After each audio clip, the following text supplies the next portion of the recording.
रास्ता उपरे बेआईन पार्किंग को नहीं कटक बांकी यातायात संपूर्ण ठप। एभली दृश्य कटक जिला बांकी डमपड़ा ब्लॉक गयलबांक देखा मिली। 1 घंटा एवं यातायात ठप रही बेले पुलिस देखा नहीं। सूचना अनुसार बांकी गयलबांक देवीद्वार पीठरे हजार हजार संख्यार पर्यटक आसी भोजी करुवा बेले निज निजर गाड़ी गुड़िक बांकी कटक मुख्य रास्ता उपरे बेआईन पार्किंग करिथिबारु रास्तार यातायात संपूर्ण भाव में ठप हो जाइछि। फल रास्तार जानवाहन चलाचल बाधा सृष्टि होतिबारु असंतोष व्यक्त करिसेंति साधारण लोके।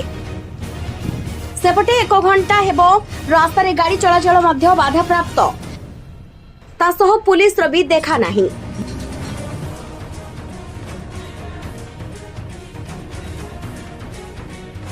बारंगुरु उमाशंकर भंजंक रिपोर्ट उत्कल न्यूज।